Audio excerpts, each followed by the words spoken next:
Hey guys, good morning. I just finished my little bit of an insanity workout, so I'm a bit sweaty, but I wanted to post this little bit of an instructional video for the ab and arm challenge that we're doing this month. Today is day 2, and so I wanted to give you a little bit of an example of each of the exercises so that you made sure to have a good form and not hurt yourself. The importance of good form is extremely important. You will not get good results unless you have really good form. So it doesn't mean that you do as many or as fast as you can. It means that you need to hold your back in alignment and do all kinds of necessary adjustments so that you do not hurt yourself and maintain good form. So here we go. Let me give you guys an example of each of the exercises, and then if you have any questions, you can message me later, okay? Let's see.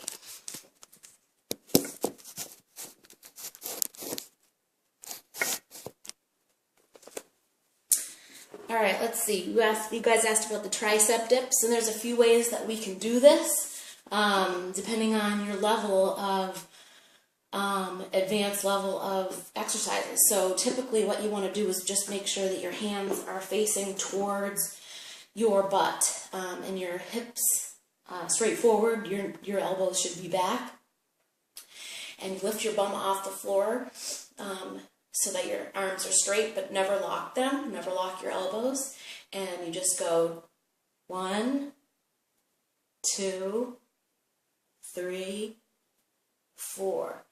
And as you get more advanced, you can also do them on a chair or lift up your one leg and do it like this, and you have a little bit more range of motion when you do it that way.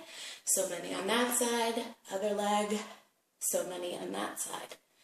But you're mostly working your triceps in the back, so you want to keep your bum off the floor, squeeze your butt tight, and hold your core as tight as you can as well.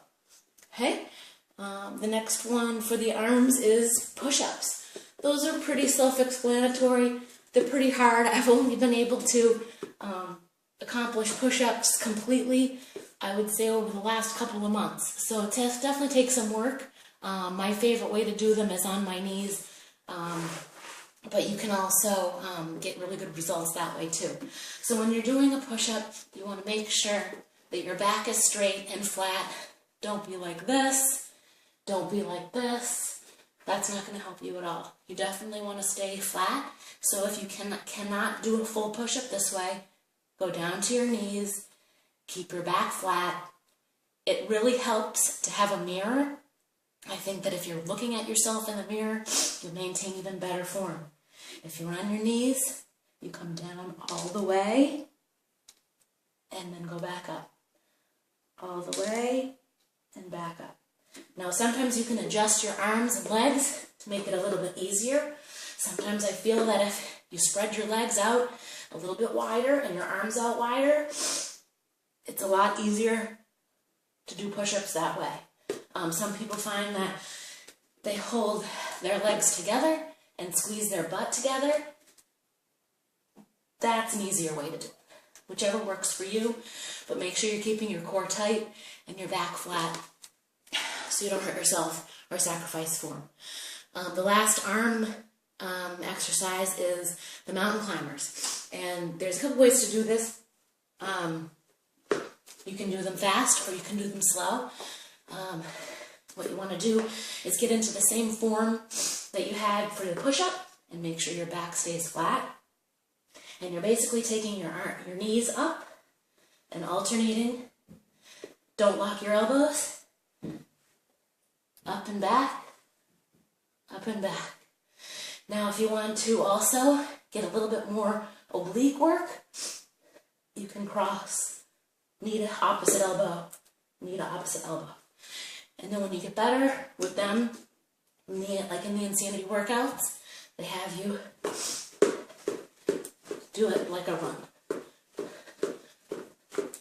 But you need to work up to all those things and make sure that you hold your form. Huge. All right, so the abs, pretty self-explanatory. Again, I just wanted to make sure that you guys had good form. Bicycles, pretty much you're getting onto your back, making sure that your core is tight. There's a couple ways, again, you could do that depending on the level of fitness that you're at. You could twist like this, keep your arms up. The back of your head is fine. Never pull on your neck. Always make sure that you're tight. 1, 2, and so on. Okay? Crunches, old school crunches. Again, you never want to pull on your neck. Sometimes it might help to keep your hands here. Put your hands at your earlobes, but don't pull on your neck. And you're just taking it up. 1, 2, 3. Tighten your core, come part way. Sometimes it helps me to keep my hands out this way. That way I'm sure I don't grab and wrench my neck and pull myself up. Reverse crunches. A couple ways, again, you could do based on your fitness level. Putting your hands behind your neck, pulling your hips up. You can keep your head on the floor and just do the bottom, or you can do both at the same time, depending on where you're at and where you can work up to as well. And the last thing is the plank. These ones are my favorite. This is definitely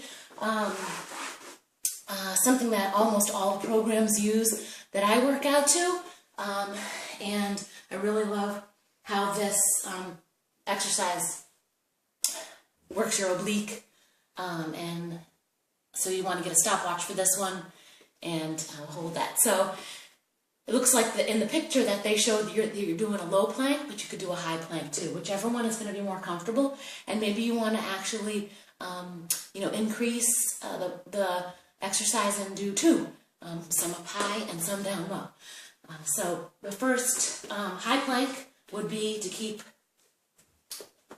your bum tight. Don't lock your elbows again. Keep your back straight.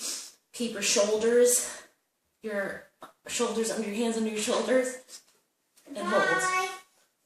Hold on 1 second. The other way to do it is to come down. Again, arms under your shoulders. Back is flat. And hold.